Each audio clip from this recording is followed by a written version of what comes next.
रंग बिरंगी हरी दिल्ली, और इस हरियाली के बीच में सब कुछ हरा हरा ग्रीन है। और इस ग्रीन को लेकर अगर किसी की जान बचाने के लिए ग्रीन कॉरिडोर बन जाए तो क्या बात है।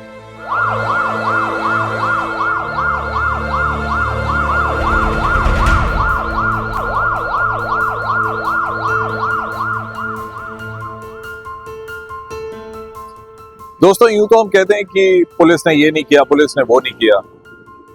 तेज तर्रार ट्रैफिक है दिल्ली का, इसको हैंडल करना भी कोई आसान बात नहीं। लेकिन जब दिल्ली पुलिस के लोग कुछ करते हैं तो मुझे लगता है कि सराहना करने से हमें पीछे नहीं हटना चाहिए। ये बात है आईपीएल मैच की, जहां साउथ अफ्रीका के क्रिकेटर लुंगी नगीडी इंजर्ड हो गए थे और अपने गर्दन के बल पे जाके वो गिर गए। लुंगी एंगीडी की जान पर बन आई।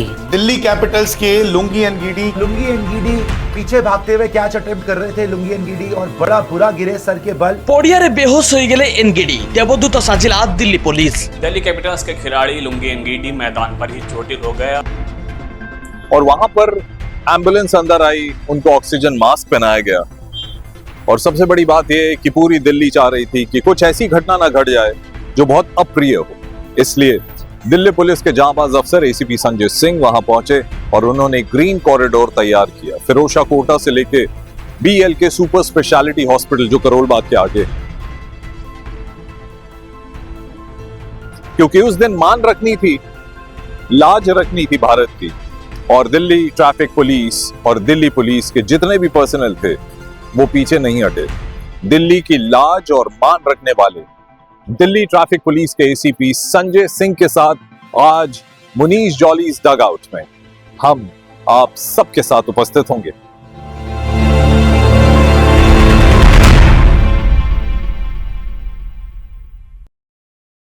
संजय भाई, आपका बहुत बहुत स्वागत है। Thank you so much. और बहुत अच्छा लगा आपने टाइम निकाला और हमसे मिले और बातचीत का सिलसिला शुरू करें। तो अगर आप परमिट करें, आपकी ड्रेस पे मुझे माइक लगाना हो। Thank you.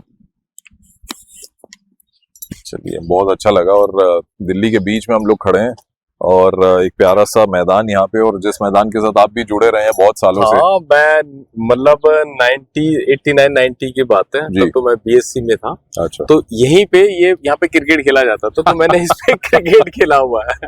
दिल्ली में उस समय बहुत सारे मैदान थे, क्रिकेट कहीं पर भी खेल लो। उस समय तो कॉलेज में थे, तो यहाँ क्रिकेट खेला था। अब तो इतना सुंदर बना दिया इन्होंने, बहुत बढ़िया। और थैंक यू, आपने मुझे बुलाया। जी जी, यह तो हमारा, मेरे ख्याल से इट्स अ प्रिविलेज कि आप आए समय निकाल के। हाँ। और मेरे ख्याल से आप, जो आपकी फोर्स है दिल्ली पुलिस की, अब तो आप उसकी शान बन गए हैं। तो उसी से जुड़ी कुछ बातें करते रहेंगे धीरे धीरे चलते चलते। तो क्योंकि मुझे लगा कि स्पोर्ट्समैन है, आप भी स्पोर्ट्स पर्सन है, तो लोगों को, पब्लिक को दिखाया जाए कि एक स्पोर्ट्स पर्सन जो है वो कमरे के अंदर एसी रूम में बैठ के इंटरव्यू नहीं करते, वो फिट एंड फाइन है। और तो आप तो लग भी रहे हैं फिट। तो अभी कुछ फिटनेस वगैरह कर रहे हैं आजकल? फिटनेस के लिए वही सैटरडे संडे को, क्रिकेट में तो टाइम मिलता नहीं है, तो फुटबॉल तो शौक है मेरा, तो फुटबॉल खेल लेते हैं। अच्छा। ये सेंटर सेक्टर का ग्राउंड है पीछे। जब भी तो 1.5 घंटे में क्रिकेट फुटबॉल हो जाती है, हो जाता। बाकी मॉर्निंग में घूमना वगैरह तो चलता रहे, योगा कर लेते हैं। और खाने पीने पे बिल्कुल कोई कंट्रोल नहीं होना। नहीं, देखो जिंदगी में कभी दारू बियर तो मैंने पी नहीं। ठीक है, खाना भी सिंपल साधारण सा खाना खाते हैं, और बस ये है कि साधारण काम करते हैं, फिर साधारण खाना खा। और ये दिमाग, जो ये सब कुछ है ना, दिमागी संतुलन होता है। जी जी। आपको जीना कैसे है, मतलब आपको कैसे रहना, मतलब कहाँ भागा दौड़ी में कहाँ भागा जा रहे हो, ये चलता रहता है।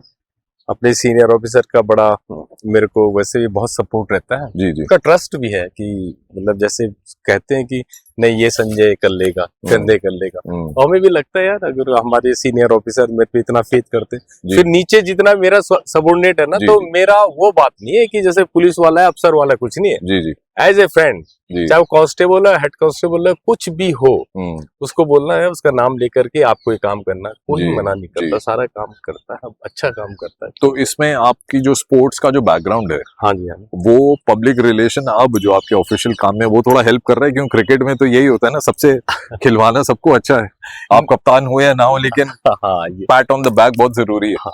नहीं तो शुरू से जो सीनियर ऑफिसर है तो मेरे को जानते थे पहले से कि ये क्रिकेट खेलता है और सपोर्ट रहता है। पर देखो, वो क्रिकेट अपनी जगह है, वह ग्राउंड में, लेकिन यहाँ अगर हम काम करें तो काम ही करना पड़ेगा ना।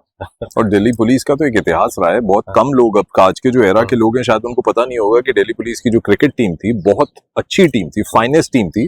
और मैं बताऊं क्योंकि मैं दिल्ली में बहुत खेला हूँ, आप जानते हैं, आप भी बहुत खेले हैं, लेकिन आप एक चीज नहीं जानते थे कि जो प्रतिद्वंदी टीम होती थी उनके मन में दिल्ली पुलिस के खिलाफ मतलब फील्ड में क्या क्या बात होती थी। वो कहते थे ये ना ये बड़ी अजीब सी टीम है। हाँ बिल्कुल, ये बात ये कब किसको मार दे और जीता हुआ मैच हार जाए और हारा हुआ मैच जीत जाए, ये कुछ पता नहीं इनका। हमारा हमेशा मतलब जब भी हमें तो डिवीजन 1 में जो टॉप की 12 टीमें होती थी वही खेलते थे। और ये जो बहुत तेज रन बनाने का ना, ये अब T20 आया। हमारी टीम में तो अनिल राणा वो थे जो 40 ओवर के मैच में उस समय 200 रन बनाए करते थे, मतलब आज से 200 रन तो बहुत ज्यादा थी। संजय वर्मा था, सुन्नी था, एक जूनियर रॉबिन सिंह तो खैर इंडिया भी खेला है, प्रेम भी नागर अंडर 23 खेला है जी। तो बड़ी अच्छे थे, मतलब टीम बड़ी थे।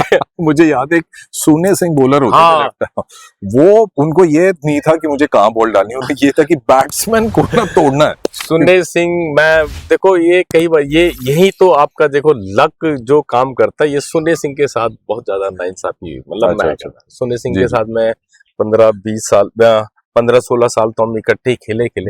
सुन्ने सिंह जैसा बॉलर, मतलब इतना बढ़िया उसकी एक्यूरेसी, स्विंग इतना बढ़िया, रिदम बहुत बढ़िया, स्टेमिना अभी भी आशीष नेहरा वगैरह भी कहते थे, मतलब आशीष नेहरा के साथ ही खेले हुए तो ये सब जानते हैं।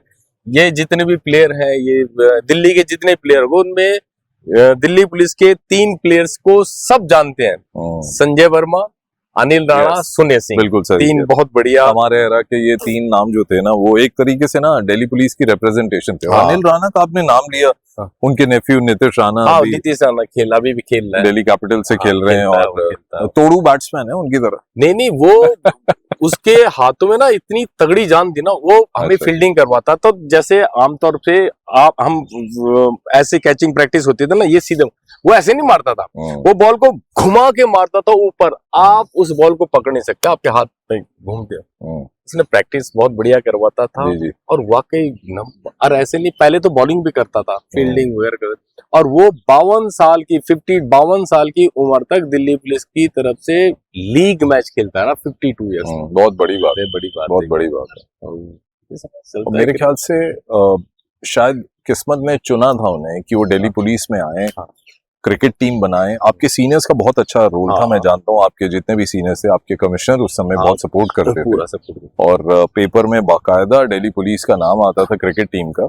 लेकिन क्रिकेट टीम बनाना और उसके बाद अच्छा परफॉर्म करना, वो फासला जो है ना, वो कभी कभी बड़ा हो जाता है। मेरे ख्याल से अनिल जी की जो आप बात कर रहे हैं, बहुत योगदान रहा है उनका। दिल्ली के जो फाइनेस्ट क्रिकेटर्स हैं ना, मुझ जैसा क्रिकेटर उनको उस श्रेणी में डालेगा, वो है। और इसमें एक और नाम है ब्रिजमोहन गुलाटी जी। अच्छा, मतलब वो ब्रिजमोहन गुलाटी जी, वो टीम को मतलब मैनेज करना, अंदर से ऑफिस में भी बैठते थे, वो करते थे ब्रिजमोहन गुलाटी जी।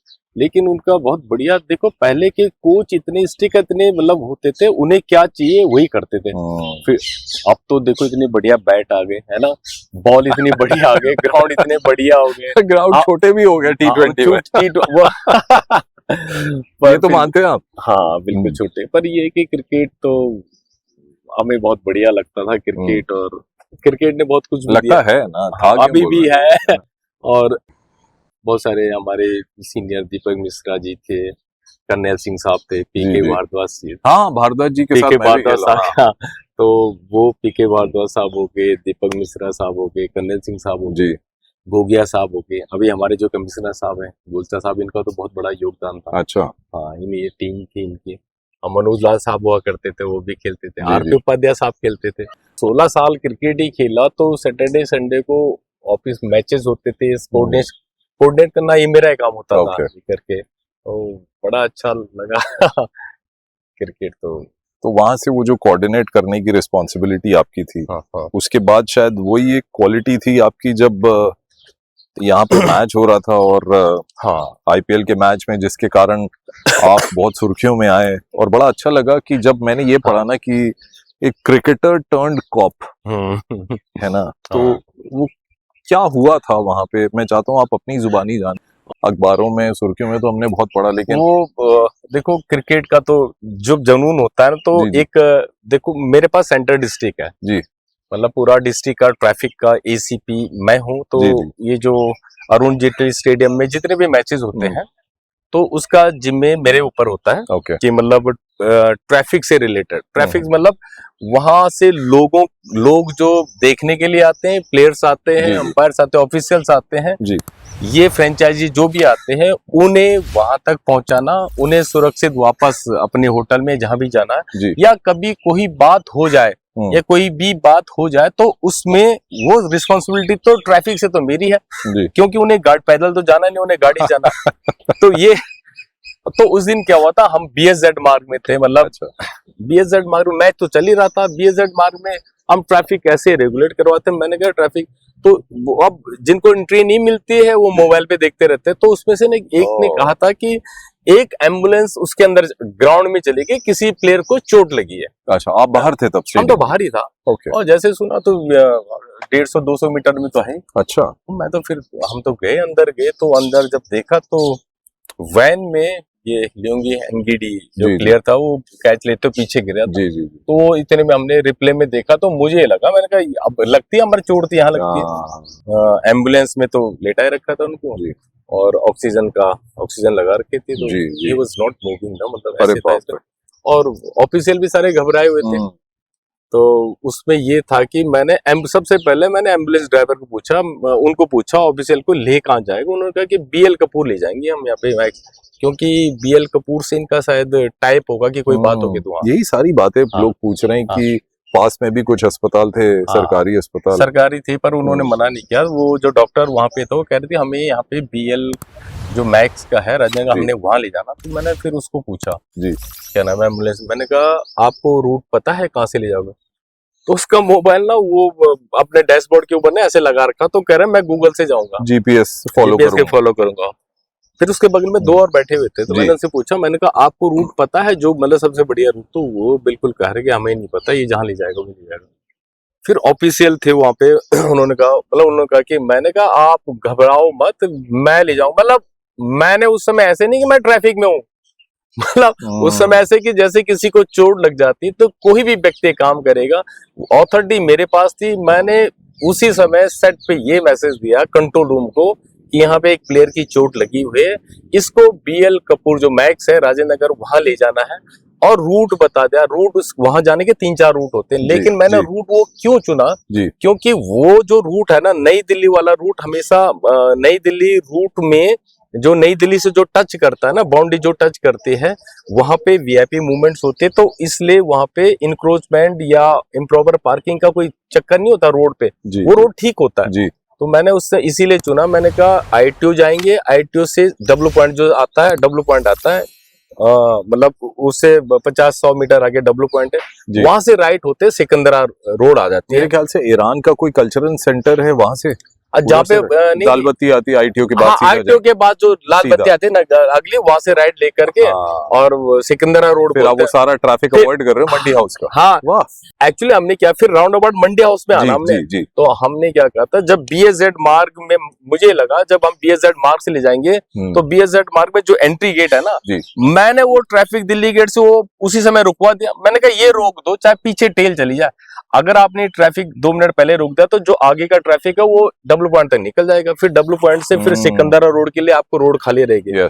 जो राउंड अबाउट मंडी हाउस में था उसमें जो वहां का 12 खंबा का टीआई था, उसने अपने स्टाफ को बता दिया, उसने केजी मार्ग वाला भी रोक दिया, उधर से फिरोज शाह वाला भी रोक दिया, इसको जाने दिया। और उसके बाद हम 12 खंबा रोड पे निकल गए और वहां से सीधे आउटर सीसी पे मारा, आउटर सीसी में जितने भी आम से बंद कर दिया और वहां से पंचकुया रोड पकड़ा हमने। पंचकुया रोड से वो पंचकुया रोड में टीआई वही मौजूद था। वहां पे केवल ये मुझे टेंशन हो रही थी कि पंचकुया रोड में अगर आप जाओगे तो एक रेलवे स्टेशन के लिए रास्ता जाता है और वहां पे जाम रहता है, वो रिक्शा को फंसा देते हैं। तो ये स्पेसिफिकली मैंने कंट्रोल रूम को बताया कि टीआई को बोलो कि ये वहां टीआई जो क्या नाम है, टीआई वहीं पे इंस्पेक्टर वहीं मौजूद था, उसने उस पॉइंट को बड़ा अच्छा रेगुलेट करवाया। और उसके बाद हम सीधे पहुंच गए round about Panchkuian, round about Panchkuian से सीधे हनुमान मूर्ति और राउंड अबाउट बग्गा। वहां पे टीआई करोल बाग है, राम सिंह, बड़ा मतलब जिसे बोलते हैं कि वो बहुत ही ज्यादा मतलब हार्ड वर्किंग है। तो उसने एक मोटरसाइकिल वाले को पहले ही लगा दिया था, मतलब मैं रास्ते पे तो उसने लगा करके और पेट्रोलिंग करवाना शुरू कर दिया जहां तक BL कपूर तक। तो वहां तक चलते के तो और ये भी टाइम का हमें तब पता लगा कि वो DC का जो ऑफिशियल था ना, उसको जगह नहीं मिली एम्बुलेंस में, और उसने कहा मुझे आपके, वो मेरे साथ बैठ के गया था गाड़ी में। अच्छा अच्छा। हाँ, तो जब तो आप अपनी पुलिस वैन में थे और आप उसको लीड कर रहे थे? नहीं, मेरी तो अपनी वो थी ना गाड़ी थी जो हाँ, मैं मतलब ये सायरन बज रहा था, ऊपर से मैं उसमें बोल भी रहा था, क्या नाम है हमारे पास वो होता ना, या हटो हटो रास्ता दो रास्ता, हाँ लाउड स्पीकर में। पब्लिक ने भी कोऑपरेट किया बहुत ज्यादा पब्लिक ने, मैं बता रहा हूँ जितनी भी गाड़ियां जा रही थी ना, तो जैसे अगर जा रहे थे तो हम राइट पे गाड़ी थी, हमारे तो लेफ्ट में मतलब पैसेज दे रहा था। अच्छा। तभी इतना ज्यादा मुझे भी उम्मीद नहीं थी कि मुझे भी लगता, वैसे तो आम तौर से अगर आप कभी भी जाओगे वहां से, अगर आज भी जाओगे तो 30 और 40 मिनट के बीच में इतना डिस्टेंस लगता कैसे भी है। पर ये है कि उस समय मुझे लगा कि अगर है कि 18-20 मिनट में पहुंच जाओगे तो बढ़िया रहा, पर वो जो 11 मिनट में जो इतना बढ़िया काम हुआ ना और सुनो बड़ी क्या बात है। और मुझे ये नहीं पता कि मैंने ये काम किया। मैं जब ये करके मैंने अपने मतलब DCP साहब को उसके बाद, क्योंकि मेरे पास इतना टाइम नहीं था कि मैं सीनियर अफसर को पूछूं, अरे बोलूं ये मैंने फिर साहब को बताया, मैंने कहा सर वो क्या है कि किसी को चोट लगी थी, तो मैंने कहा सर किसी को चोट लगी थी तो मैं प्लेयर्स को लेके यहाँ आ रहा हूँ, आप फिक्र मत करो, मैं अभी आधे घंटे में पहुंच रहा हूँ, फिर मैं वहाँ की ट्रैफिक सिचुएशन संभाल लूंगा। मतलब मैंने तो जॉब हाँ मैंने तो इसलिए कहा, मुझे क्या पता। फिर DCP साहब का ये वर्डिंग था कि मतलब कि आपको नहीं पता आपने कितना बड़ा काम किया है। उन तक खबर पहुंच चुकी थी। नहीं, वो जब मुझे पूछा कि आप, उन्होंने कहा था कि कहीं फंसा तो नहीं थी वो मतलब मैंने कहा नहीं सर वो 11 मिनट में पहुंच गए। तब जाके उन्होंने बोला कि 11 मिनट में आपने वहां तक पहुंचा दिया, आपने तो बहुत बड़ा काम। फिर सीनियर ऑफिसर तक जब ये बात गई तो फिर जाकर के उन्होंने DCP साहब ने ये बातें प्रेस तक पहुंचाई, और मुझे तो फिर अगले दिन पता लगा कि नहीं यार आपने अच्छा काम किया। और आपने दिल्ली के लिए नहीं, टीम्स के लिए नहीं, क्रिकेट के लिए नहीं, आपने देश के लिए। देखो ये देश का है, बाहर का कोई भी व्यक्ति है, वो प्लेयर है कोई भी है, वो तो मेहमान होता है ना, उसकी वो करना तो क्या बात है अनिल भाई, ये तो क्रिकेटर का आता है, लेकिन एक सैल्यूट बनता है आपको। तो मतलब क्या मतलब क्रिकेटर्स की आपने लाज रख ली। जब आप वहां से बात कर रहे थे ना, आपने कहा कि मैंने ये कर दिया, और 11 मिनट जब आपने कहा ना, मैं अनिल भाई का नाम मेरे मुंह में आ रहा था कि अनिल भाई वो ही करते थे कि यार गेम लंबी नहीं खींचो, अगर जल्दी खत्म हो रही है ना खत्म कर दो। अनिल राणा का ये नहीं था कि आपको 40 ओवर करने हैं। क्या बनते थे उस समय, बनते थे 180 से लेकर के 230-35 तक बनते थे 40 ओवर में ना। तो अगर अनिल राणा चलिए तो ऐसे नहीं कि हम 40 ओवर, हम या तो 25-26 ओवर में मैच जीत जाते थे। और आज जिस दिन अनिल राणा संजय वर्मा आउट हो गया तो फिर हम 40 ओवर खेलते थे और 50 रन से हारते थे। मतलब ये थी, बाकी टीमें भी तो अच्छी थी। आपको एक बात बताता हूँ, बास्केटबॉल की दुनिया में ना हम लोग बहुत बड़े बड़े नाम लेते हैं, है ना। अब माइकल जॉर्डन की बात कर लो, या और जितने बड़े नाम आए हैं, लेकिन अभी जो बड़ा नाम चल रहा है ना, स्टेफ करी का नाम चल रहा है, एक लेब्रॉन जेम्स करके प्लेयर है। वो लेब्रॉन जेम्स मिलते जुलते ना अनिल राणा की तरह है। अच्छा। दाढ़ी वाड़ी है उनकी, और टफ प्लेयर है। तो वो क्या है, वो भीड़ में घुस के जाके वो बास्केट करके आता है लेब्रॉन जेम्स। तो मैं अभी बातों बातों में उनकी तुलना कर रहा हूँ। देखो हम यंगस्टर्स थे, हमें ये था कि ये मेन प्लेयर है दिल्ली पुलिस का, इसको आउट कर दिया तो पूरी टीम जीत जाएगी। लेकिन वो जो 11 मिनट का सफर आपने कवर किया ना, वो तो T20 क्रिकेट हो गया T20 ना।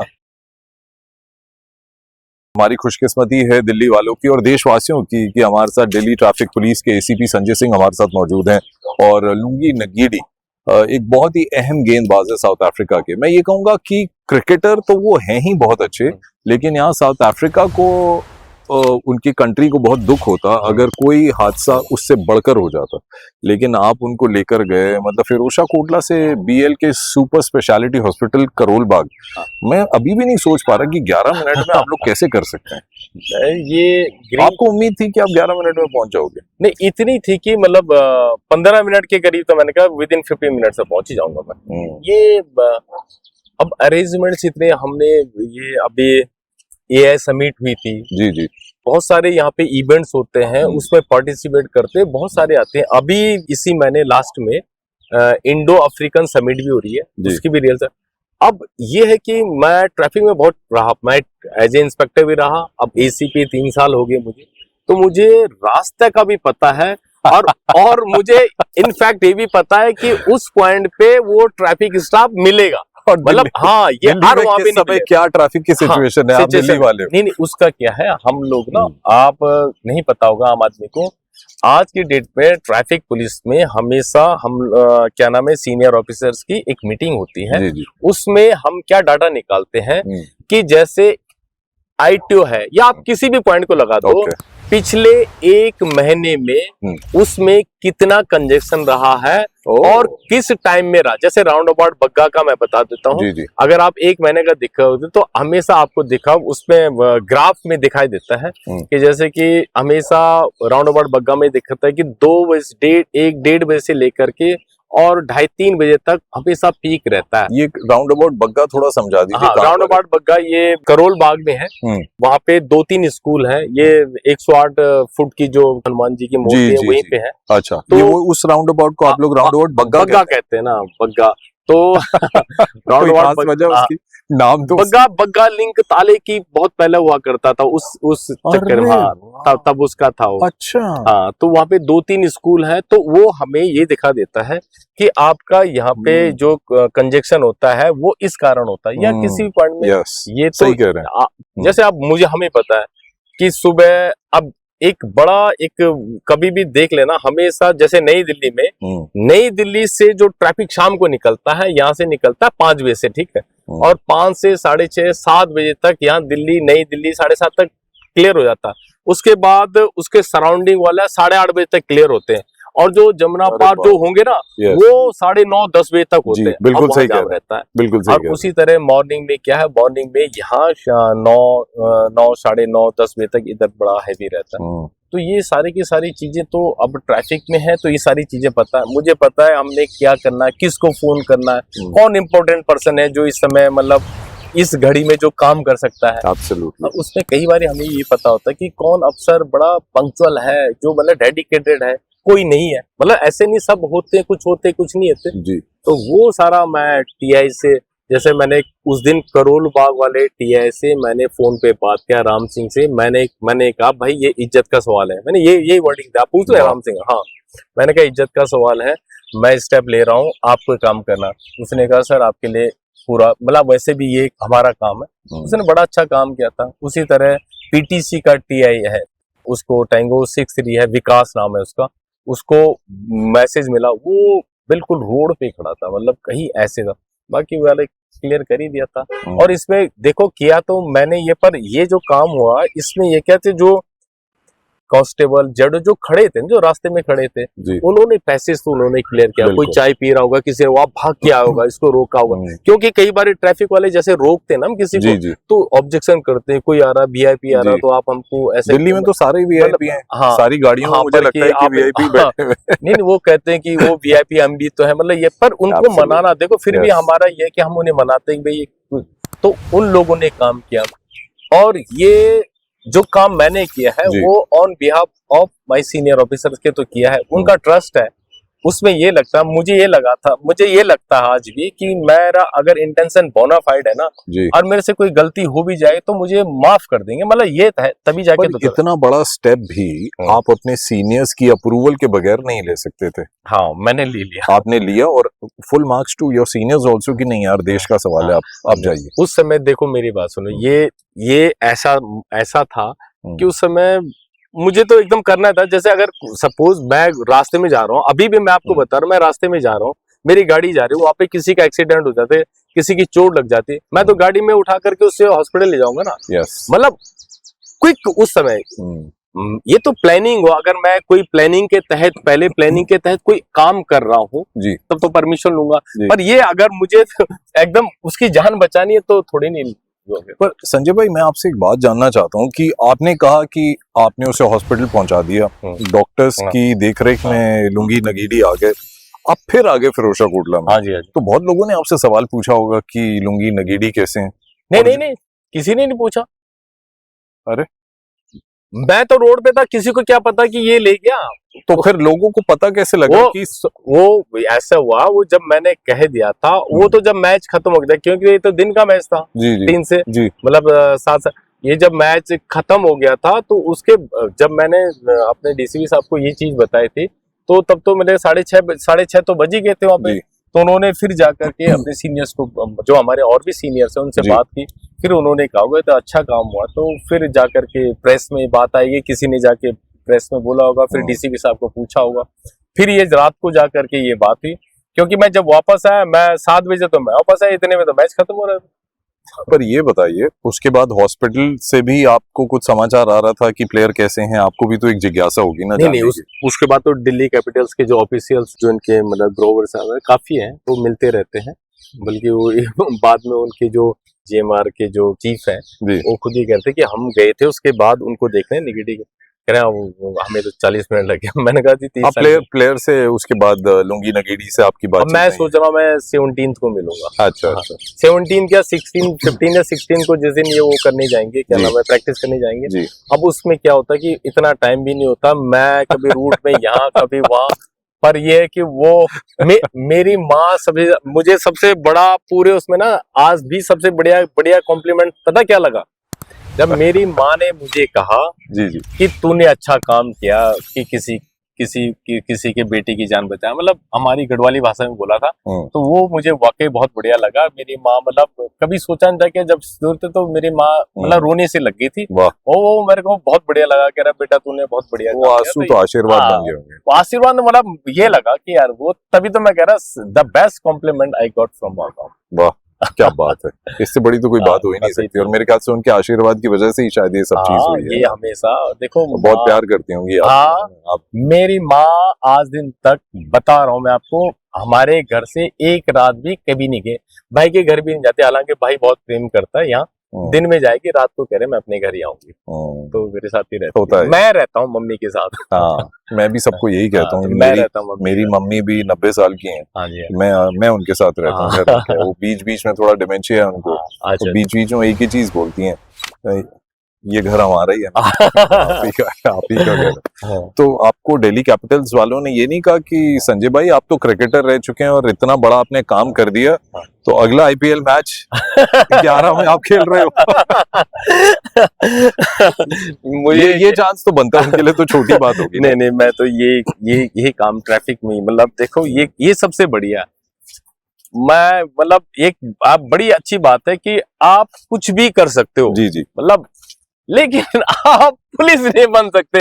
मैं क्रिकेट खेल सकता हूँ, मैं वकील भी बन सकता हूँ, मैं क्या नाम है, कुछ भी कर सकता हूँ, लेकिन पुलिस या आर्मी में ये यूनिफॉर्म जो मतलब हमारी सरकार ने दी है ना, तो इसका तो हम तो ऋणी दे ही नहीं सकते ना। मैंने ना बहुत दिनों के बाद एक पॉजिटिव खबर सुनी स्पोर्ट्स के पेज में, और जब आप यूनिफॉर्म की बात कर रहे हैं तो अक्सर लोगों को दिल्ली में क्या हर जगह शिकायत ही होती है यूनिफॉर्म वालों से, क्योंकि वो नहीं समझते कि आपका काम कितना आसान है, कितना मुश्किल है, कितना चैलेंजिंग है। कोई आपसे कभी ये नहीं पूछता होगा कि आपने आराम किया तो कितना किया, तो आप कहेंगे आराम।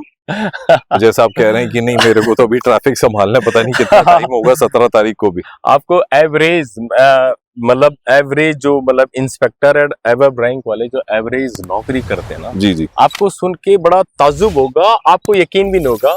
किसी भी इंस्पेक्टर या एसीपी से पूछ लेना, या ऊपर हमारे सीनियर अफसर, हमें एवरेज नौकरी 14 से 15 घंटे पड़ती है, और रेस्ट तो मिलता नहीं है, कभी छुट्टी मिल जाती है। ये एवरेजन ड्यूटी है सभी की। वेकेशन नाम की वेकेशन आपको पता ही नहीं क्या होता। देखो अगर त्योहार सुनो, त्योहार आ गया तो आपकी छुट्टियां बंद हो जाएंगी, क्योंकि भाई या तो दुनिया की छुट्टियां और आप काम भाई हमें तो काम ही करना। कोई भी त्योहार आ जाए, रामलीला हो, होली हो, दिवाली हो, हम घर बैठ के तो इसे कौन दिखाएगा, है ना।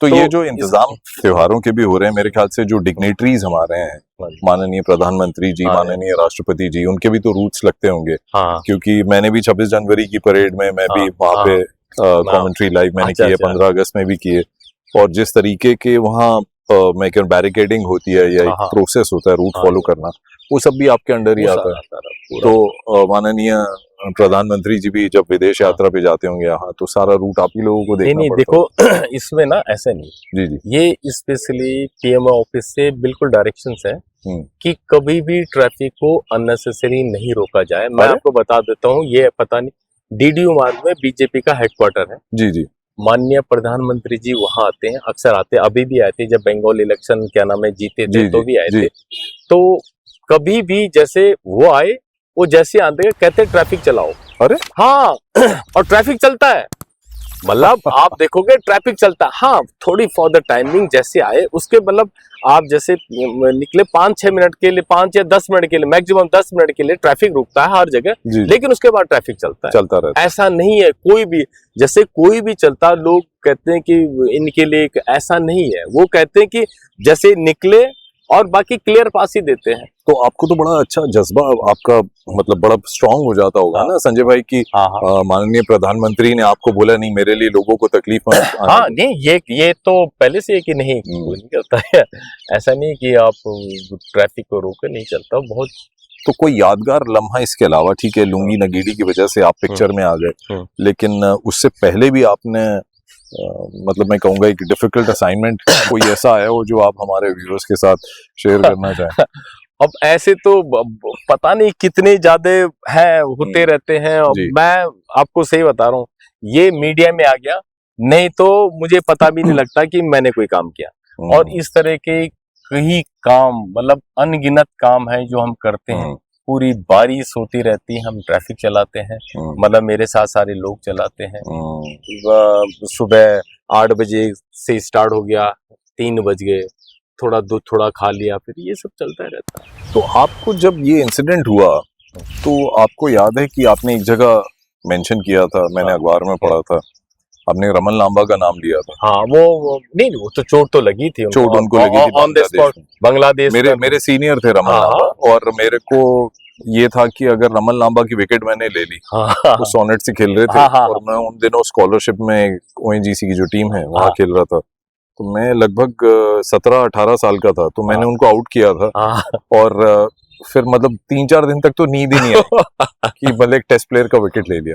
तो सोचिए जब वो दुखद घटना हुई होगी ना संजय भाई, तो मैं 3-4 दिन के हफ्ते भर तक नींद ही नहीं आई। फिर उनके परिवार के साथ संपर्क किया मैंने, जब मैं रेडियो में आ गया, रेडियो में मैं एफएम में शोज कर रहा हूँ, तो फिर मैंने सोचा कि रमन लांबा के स्टाइल से ना, वो जिस तरीके से ऐसे नहीं वो स्टाइल मतलब स्टाइलिश प्लेयर था ना रमन लांबा खेलता था। तो उसके स्टाइल पे हम भी मरते थे। लेकिन जब उनकी डेथ की खबर आई तो उनके जब क्रिमेशन के लिए मैं गया वहां पे, तो मेरे एक तरीके से ना आप एडमायर करते हो किसी क्रिकेटर को, और वो भी 100, 200, 300 मारे हैं। सही बात है। फिर मैंने एक डॉक्यूमेंट्री बनाई उनके ऊपर, रेडियो पे उनके परिवार से मिला, पूरे उनकी लाइफ हिस्ट्री पे, तो 1 घंटे की डॉक्यूमेंट्री बनी। तो जिस प्रोग्राम में आप आ रहे हैं मनीष जॉलीज डगआउट में, तो वहाँ रीटा लांबा जी हैं, उनकी बड़ी बहन। अच्छा। हमने उनसे भी बात की, तो वो भी स्पिरिचुअलिटी से भी जुड़ी हैं। तो रमन के बारे में कुछ फाइन क्वालिटीज बताती थी कि वो मेहनत बहुत करता था। हमने सुना है, मतलब इवन हमने देखा भी है, वो बहुत मेहनती था। मतलब जैसे ना क्रिकेट बसा हुआ, मतलब क्रिकेट के बिना वो रह ही नहीं सकते थे रमन लांबा। तो ये सारे क्रिकेट की। तो संजय भाई एक चीज वो जिज्ञासा है, क्योंकि आप बता चुके हैं, थोड़ी सी और बढ़ गई है कि आवाज तो आपकी बहुत अच्छी है और म्यूजिक में भी आप बहुत शौक रखते हैं और इंस्ट्रूमेंट्स भी प्ले करते हैं। तो ये वर्दी में भी और वो वाला शौक, पैशन तो है ही, पर कैसे साथ साथ चलता है? और वो 1-2 चीजें मैंने बड़ी नोट की। देखो म्यूजिक सुनने का तो मेरे बचपन से था, तो हम लोगों की जो जॉब है इसमें स्ट्रेस, एंगर, ये मतलब स्ट्रेस भी आता है, एंगर भी आता है, डिप्रेशन भी आता है। तो मैं हारमोनियम प्ले करता हूँ। अच्छा। तो कई बार ये बड़ा हेक्टिक सा होता है, किसी ने कुछ कह दिया, तो वो जो हारमोनियम बजा करके अगर मैं आधा घंटा हारमोनियम बजाता, तो स्ट्रेस को जो रिलीफ देता ना, तो इसलिए मैं वो म्यूजिक का मुझे इसीलिए बहुत बढ़िया रहता है। और स्पोर्ट्स ये रहता है कि जो गुस्सा है, एंगर है, जितना भी गुस्सा है ना, वो ग्राउंड में जाके पसीना बहा दो, सब गुस्सा खत्म हो जाता है। तो मैं हर आदमी को अपने जीवन में ना एक तो म्यूजिक है ना, खासकर जो वर्दी में है, जिनकी जॉब बड़ी हेक्टिक है ना, इन्हें म्यूजिक कोई ना कोई इंस्ट्रूमेंट बजाना जरूर चाहिए। देखो जब यंग होता है तब तो पता नहीं लगता, लेकिन जैसे 45 साल या 50 साल के हो जाते तो फिर हैवी हो जाता। हारमोनियम की तालीम ली, किसी से सीखा? मैंने किसी ने सीखा, मैं बस ऐसे बजाता रहा। मैं 98-99 में रामलीला का बड़ा शौक है, गांव में रामलीला मुझे 35 साल हो गए अपने गांव में। और प्रभु की दया से हमेशा नवंबर में हम रामलीला करते हैं गांव में। अच्छा, और आज भी? हाँ, अब अभी 36वां साल हो गया। वाह। और एक बड़ी रोचक सी कहानी है। जी जी। मेरी मतलब नवंबर 14 को मेरी बेटी का जन्म हुआ था। तो जब मैं रामलीला हमारे यहाँ 7 तारीख से हो रही थी, तो उस समय डॉक्टर ने कह दिया था कि आपके मतलब घर में डिलीवरी मतलब फर्स्ट वीक ऑफ नवंबर में हो जाएगी। तो मुझे लगा था कि नवंबर में हो जाएगी, लेकिन रामलीला स्टार्ट जैसे कल से रामलीला स्टार्ट है और हुई नहीं। तो मैंने माँ को बोला, माँ मैं तो जा रहा हूँ रामलीला करने। तो अभी भी बड़े मेरी वाइफ और मेरे मतलब बेटी बड़ा इस बात को हमेशा कहते हैं कि आप तो हमें छोड़ के रामलीला करने चले गए। तो मैं कहता हूँ प्रभु ने तो दिया। तो मैं जब रामलीला 14 को रास तिलक हो रहा था हमारे गांव में जी, और उस समय हमारे कोई मोबाइल फोन तो होते नहीं थे, लैंडलाइन फोन भी नहीं था हमारे गांव। अच्छा। हमारे गांव से 10 किलोमीटर दूर एक लैंडलाइन हुआ करता था, वो भी कभी हवा में चल, तो मैं रात कभी आता था वहाँ फोन करता था, आज भी नहीं। तो 14 को राज तिलक था। तो राज तिलक के दिन एक देवी माँ प्रकट हुई। उन्होंने ये कहा कि आज आपके, उसे पता नहीं किसी गांव के, उसे कहा आज आपके घर में कन्या पैदा होगी, मतलब ये कहा था। ये कहाँ बोला गया? रामलीला के मैदान जब राज तिलक होता ना, तो हमारे यहाँ ढोल उल खूब बजते थे मतलब पूरे। तो ये रामलीला में बोला गया? हाँ, उसके बाहर बोला गया? रामलीला, जैसे रामलीला में राज तिलक होता है तो हवन कुंड बजता, फिर ढोल उल बजते, हमारे यहाँ बड़ा होता है, राज तिलक होता है। तो देवी प्रकट हुई किसी को, तो उनका आपके घर में एक कन्या पैदा होगी आज। और जबकि किसी को ये भी नहीं पता था कि मतलब मेरी वाइफ मतलब हमारे घर में बच्चा। मैं नेक्स्ट डे जब बस से आया था, मैं जब आया था यहाँ, तब पता, मैं शाम को पहुंचा 8:30 बजे करीब, तो तब पता लगा कि 14 तारीख को आपके यहाँ बेटी हुई। तो हाँ, ये 98 की बात है। फिर तो मैं फिर मुड़ के नहीं देखा, फिर तो प्रभु के प्रति बड़ी श्रद्धा, विश्वास और जग गया।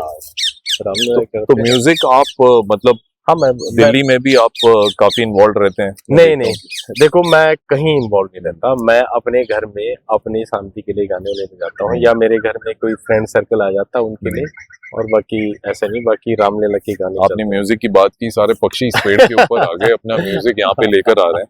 पर नेचर में आप बहुत बिलीव करते हैं? हाँ, नेचर में सब कुछ ही नेचर है जी। वो सीधी सी बात है। देखो ये जो टाइम लाइन है ना पूरे यूनिवर्स की, वो तो कितनी स्ट्रेचेबल है, हमें पता भी नहीं इतना। हम तो इतने पॉइंट के लिए आते हैं, जन्म से पहले पता नहीं, उसके बाद पता, वही है। तो संजय भाई गाने वाने का भी शौक रखते हैं? हाँ, क्योंकि मैं एफएम में शो करता हूँ, तो वो मेरा एक आदत बन गई पूछने का कि गाने का शौक है तो कैसा गाना है, कौन सा वैरायटी, गजल या कोई लोक संगीत? अब मैं लोक संगीत ही गाते हैं हमारे यहाँ, गढ़वाली गाने, या फिर रामलीला के जो चौपाई वगैरह गाने होते हैं, ये जी दो मतलब ये दो चीजें, या फिर भजन वगैरह। भजन में बड़ा रहता कि भजन वगैरह, बाकी इतनी बढ़िया आवाज है नहीं कि जैसे कि वो ट्राई करना चाहेंगे? नहीं, फिर किसी और दिन बैठेंगे। संजय भाई, हम लोग बड़े बड़े प्लेयर्स की बात करना चाह रहे थे, तो वो कौन से प्लेयर्स हैं जिनके साथ आप खेल पाए उस दौर के, या जिनको आपने पलते बढ़ते देखा है? वीरेंद्र सहवाग। अरे वाह, खेले आप उसके अगेंस्ट? वो ओएनजीसी से खेलते थे। गौतम गंभीर और मोहम्मद कैफ, युवराज सिंह। परवीन तो बाद में आया था। परवीन दिल्ली पुलिस ज्वाइन करना चाहता था। अच्छा, प्रवीण कुमार। हाँ, तो एक बार ये ग्राउंड है गाजियाबाद में, ये हिंडन के पास में। अच्छा। तो वहाँ पे हमारे अगेंस्ट दिल्ली पुलिस के अगेंस्ट खेलने आया था। अच्छा। उस समय बहुत छोटा सा था। अच्छा। तो हमारी टीम के बल्कि अनिल राणा सुनने से इन्होंने कहा कि एक बार सीनियर ऑफिसर से बात करके अगर ये दिल्ली पुलिस में कांस्टेबल भर्ती हो जाए, तो पर हमारे यहाँ ऐसा कुछ था नहीं। मतलब दिल्ली पुलिस में आपको स्पोर्ट्स कोटे से कोई भर्ती नहीं। ओह अच्छा। तो हाँ, तो मना ही कर दिया था। तो उस समय परवीन ने हमारी टीम के मतलब 5 आउट किए थे। अच्छा। और 8 ओवर में मुश्किल से इसने 24-25 रन दिए थे, तो मैच हमार गया। तो प्लेयर तो बढ़िया था ही, वो अच्छा प्लेयर था वो जी। वो हो गया। मुझे एक मेमोरेबल सबसे बढ़िया जो एयरलाइन से मैच हमारा फिरोजशाह कोटला ग्राउंड में, मतलब कोटा की विकेट तो आपको पता, आप तो रन बनते हो, वहाँ रन कहाँ बनते थे, बॉल ही नहीं आता, लो रहता था जी। और मैं ऑफ स्पिन करता था, मतलब आप जैसे नहीं बोलते कि वो चोर बॉलर, टप्पा वाला बॉलर। तो बेसिकली मैं मतलब टप्पे पे बड़ा अच्छा टप्पे पे डालता था। अच्छा। तो पहले तो ये चौधरी, अनिल चौधरी नहीं है, ये अंपायरिंग कर रहा था हाँ, उसमें, अनिल अनिल चौधरी। तो उस समय तो नया नया था अनिल चौधरी सब अंपायरिंग करते। तो हमारी दिल्ली पुलिस की टीम थोड़ी रफ भी बोलती थी उस समय ना। तो ये मोहम्मद कैफ रन ले रहा था, तो लिटरली मैं पॉइंट पे खड़ा था और मैंने वाकई रन आउट कर दिया उसको। अच्छा। लेकिन दिया नहीं, चौधरी साहब ने रन आउट नहीं दिया। तो मैंने एक ही बोलता, मैंने कहा ये इंडिया खेलता तो इसको आउट नहीं देगा। मैंने कहा इसको मैं आउट करूंगा। और वो मैच में मैंने मोहम्मद कैफ को ऐसे टप्पा दे करके और फिर लॉन्ग ऑन में कैच करवाया था। मैंने कहा था देख आउट किया। और उसमें संजय वर्मा ने सैकड़ा मारा था। मेरे पूरे मतलब हमने इतने साल खेला हुआ ए लाइन से एक ही मैच जीते थे और वही मैच हम जीते थे। I think Sanjay Verma left hander left hander मैं देखिए, आप ये नहीं कह सकते कि मैं आपकी टीम के प्लेयरों को नहीं पहचानता, है ना। लेफ्ट हैंडर बॉल और बैट्स फील्ड तीनों में एक्सीलेंट था। तो उसके बाद ये जब आप एक बड़े प्लेयर का विकेट लेते हो जो इंडिया खेल रहा है, आपको भी रात को शायद नींद देर से आई होगी। नींद देखो, नींद तो मुझे वैसे भी नहीं आती थी हमें, मतलब क्रिकेट का इतना जुनून था। जैसे कल मैच है ना, तो नींद नहीं आएगी, और मैच हारे या जीते तो भी नींद नहीं आएगी। ओके। मतलब इस जुनून था। तो आप गढ़वाल से कौन से एरिया से आते हैं? आप पले बड़े कहाँ हैं? आपकी एजुकेशन? अब मैं बता रहा हूँ, हम पौड़ी डिस्ट्रिक्ट है उत्तराखंड में, पौड़ी, उसमें कलजी खाल ब्लॉक बोलता है। अच्छा। और हमारे यहाँ पट्टियां होती हैं, पट्टी पट्टी पट्टी, तो पट्टी मनियारसियों है। और मेरा गांव का नाम है थापला। अच्छा। तो थापला गांव का नाम है और पौड़ी डिस्ट्रिक्ट से हूँ। तो 5वीं क्लास मैंने हमारे गांव में प्राइमरी स्कूल थी, वहां से की जी। उसके बाद 6ठी में मैं गया था राजकीय इंटर कॉलेज बोलते थे 12वीं का, वो अंग्रेजों का बना हुआ स्कूल था जी। और हमारे गांव से वो 7 किलोमीटर दूर था। 2-2.5 घंटे जाने में लगते थे पैदल पहाड़ पे। 7 किलोमीटर पहाड़ में तो लगेगा। पहाड़ में 2.5 घंटे बल्कि आज तो अब चढ़े तो हमें तो 3 घंटे लगेंगे। तो और आते वक्त 1-1.5 घंटे में आ जाते थे। और एक और बड़ी बात है, हमने चप्पल पहनना तो तब सीखा जब मैं दिल्ली आया था। चप्पल नहीं पहनते थे हम लोग, मतलब रिवाज ही नहीं था उस समय। आप उस एरा की बात कर रहे हैं, आज इस युग के तो यंगस्टर्स विश्वास भी नहीं करेंगे। हाँ, मैं तो 80 के दशक की बात कर रहा हूँ ना, क्योंकि 84 में तो मैंने 10th किया था। कुछ था ही नहीं, हमें नहीं पता था। गाड़ी भी एक गाड़ी आती थी हमारे यहाँ, एक सुबह आती थी बस उस रोड पे, एक शाम को वापस जाती थी। कुछ था ही नहीं, पता ही नहीं था क्या होता, क्या कुछ है, कुछ ही नहीं पता। किताबें, वहाँ क्रिकेट जरूर खेलते थे वहाँ बहुत। क्रिकेट का ही था, हमारे यहाँ जंगल था, तो जंगल में जैसे कोई पेड़ सीधा होता था ना, उसकी काटते थे हम, और उस लकड़ी का उसका बैट नहीं बनता था इस तरीके से, ऐसे काट कर उसी का बैट बनाते थे। और उसमें गोल गोल से बना करके उसकी बॉलें बनती थी लकड़ी की, और वही खेलते थे। मतलब ये उस समय की बात है। पर गढ़वाल और पहाड़ी इलाके उत्तराखंड की जो आज हम बात करें, वहाँ फुटबॉल भी बड़ा प्रचलित था, बड़े स्ट्रॉन्ग फुटबॉलर्स वहाँ से आए। तो अभी क्रिकेट ऋषभ पंत हमारे यहाँ का, एक वो राजेंद्र बिस्ट्रा FC ऐसे खेलता था, बहुत तगड़ा प्लेयर था वो। फुटबॉल का तो सारे खेलते हैं हमारे यहाँ, जो पहाड़ी लोग हैं सारे फुटबॉल खेलते हैं। आपके सीनियर्स जब आपको देखते हैं कि चीजें आप संभाल पा रहे हो, है ना, सीनियर्स की तो देखिए उनका सपोर्ट चाहिए, पर उनको भी आपका सपोर्ट चाहिए। तो ऐसी क्या चीजें आप आपके सीनियर्स में आप देखते हो जो आपको लगता है बड़ी क्वालिटी चीजें हैं इन लोगों के अंदर, और हम बड़ा एडमायर करते हैं और हम भी ऐसा कुछ वो क्वालिटी अपने अंदर लाना चाहते हैं?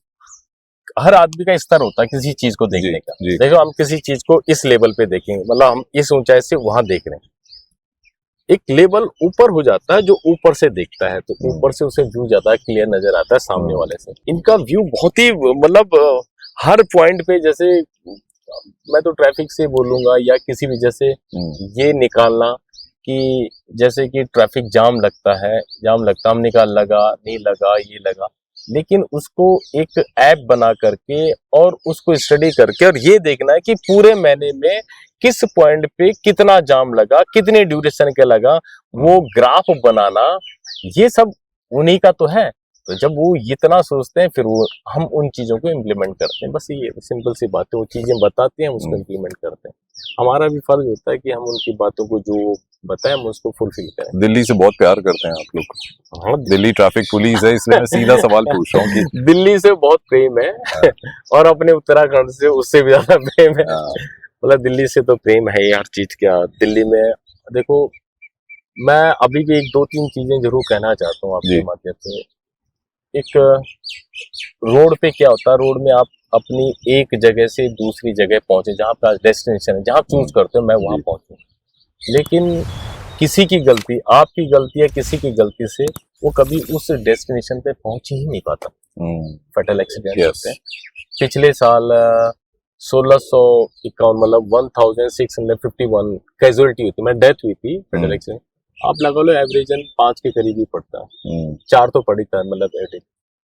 अब उसका रीजन हम लोग ये नहीं समझ पाते कि अगर हम स्पीड को ढंग से रखें ना, मतलब अगर हमारी स्पीड 40-50 की है तो चोट लगेगी, फैटल नहीं होगा, कैजुअलिटी नहीं। मैं इस बात को मानता हूँ। ये ना दूसरी बात, रॉन्ग साइड वाला ना जो कॉन्सेप्ट है, जो कि मुझे जल्दी पहुंचना है, मुझे रॉन्ग साइड मतलब traffic against the flow of traffic के चलना है, उससे क्या है आप खुद तो अपनी मतलब अपनी लाइफ को इंडेंजर कर रहे हो, पर आप जिस व्यक्ति की गलती नहीं है, जो अपना सीधा आ रहा ना, मतलब आप उसकी लाइफ के साथ भी खिलवाड़ कर रहे हो। तो बिल्कुल सही कह रहे हैं आप, क्योंकि ये मेरे अंदर ये बात थी, क्योंकि हम दिल्ली में हम अब देख रहे हैं कि रॉन्ग साइड ना ट्रैफिक बहुत आ रहा है। हाँ। लेकिन मैं जानता हूँ आप वर्दी में है, लेकिन आपके अंदर एक दिल है, आप भी हमारी तरह ही एक इंसान है। आप चाहते हैं कि थोड़ी समझ बढ़े लोगों में। देखो उसमें क्या होता है, आप ऐसा नहीं जो फैटल हुआ, जिसकी डेथ हो गई एक्सीडेंट से जी, वो तो चला गया, लेकिन उसके साथ ना उसकी मदर और जो फादर होते हैं ना, मैं बता रहा हूँ मदर फादर कभी नहीं उभर पाते हैं, चाहे वो किसी भी एज का हो। अगर किसी के मदर फादर को पता लगा कि उसके बेटे के साथ ऐसा हुआ, वो जिंदगी पे टूट जाते हैं। सिमिलरली उसकी वाइफ, उसके बच्चे, उसके भाई बहन, या मतलब कितना इम्पैक्ट है उसका, बड़ा वास्ट इम्पैक्ट है। बल्कि आज मीटिंग भी थी इसी बारे में, तो हम लोगों ने ये किया कि अगर कहीं पे एक्सीडेंट्स हो रहे हैं उसको स्टडी करो, क्या मतलब गलती किसकी है, रोड इंजीनियरिंग में है, तो वो सारा का सारा मैं ये चाहता हूँ। एक तो रॉन्ग साइड, कई बार क्या होता है कि आप रेड लाइट जो क्रॉस करता ना, वो तो बड़ा वो तो अपना निकलने की कोशिश करता, वो सामने वाला तो ग्रीन अपने ग्रीन पे आ रहा ना, तुम करो तो सर। तो अगर ये ध्यान दे तो कम से कम हम दिल्ली को सही बना सकते हैं। ठीक है, 88 लाख व्हीकल्स हैं दिल्ली में और एनसीआर को जोड़ के 1 करोड़ से ऊपर गाड़ियां चलती हैं, पर अगर इसको भी मैनेज कर रहा है तो ये बड़ा आसान नहीं है, बड़ा टफ काम है। इससे पहले कि हम वाइंड अप करें, आपकी एक ऐसी ख्वाहिश जो आपके मन में है, जो वर्दी पहन के आप करना चाहते हैं? इतना बड़ा फेम मिल गया, इससे ज्यादा क्या चाहिए? ये तो अल्टीमेट है। मतलब मैं सोचा नहीं था कि इतना कुछ मिल गया। अब ये है कि इससे अब जिम्मेदारियां मेरे ऊपर और ज्यादा हो गई। मतलब आई फील कि मतलब अब ये है, तो पहले लापरवाही हो जाते, पर अब मैं मतलब अच्छी बात के अच्छा है। I become more careful, I become more careful person now. तो ये है ख्वाहिश मेरी, कभी कुछ रही नहीं जो ईश्वर ने दिया। मैं प्रभु राम का भक्त हूँ, मैंने कभी ख्वाहिश की नहीं और आज भी नहीं करता हूँ, पहले भी नहीं की, कभी जिंदगी में सोचा नहीं था कि कभी। अब मैं जब हम दिल्ली से गांव, मेरे फादर आईबी में थे, उनका ट्रांसफर यहाँ हुआ। सबसे पहले जब मैं कॉलेज में था तो मेरे मदर फादर की सिर्फ एक ख्वाहिश थी कि किसी भी तरह एसएससी का एग्जाम करके ये एलडीसी बन जाए, ये और वो हमें यही चाहिए। मतलब मेरे मदर फादर की थी।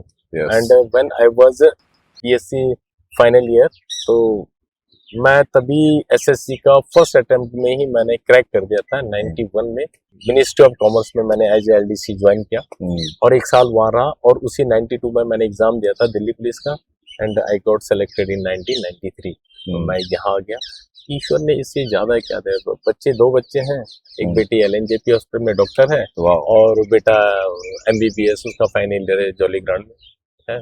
और वो दिल्ली के तमाम जो बच्चे हैं जो बिगड़े हुए हैं, जो स्ट्रीट्स में कभी देखते हैं रूल तोड़ते हुए, तो वो भी आपके बच्चे हैं, उनको भी आपने नहीं, मैं कभी भी जैसे किसी ने रूल, देखो हम ना, जैसे मेरा ये मानना है जी, हमें लगता है ये बिगड़े हुए बच्चे, हम सिर्फ ये कह लेते हैं कि ये बच्चा बिगड़ा हुआ, हमने कभी जानने की कोशिश नहीं की कि उसके घर में क्या चल रहा है। आप कभी जाना किसी मतलब झुग्गी में जाना, जिसके हम बिगड़े हुए बच्चों की बातें करते हैं ना, उसके घर में जाना, उसका बाप दारू या पी करके पड़ा होगा, उसकी माँ कहीं काम करके झाड़ू पोछा कर 2 पैसे कमाएगी, क्योंकि घर में ही इतना टेंशन है, वो बाहर जाके फ्रस्ट्रेशन निकालता है।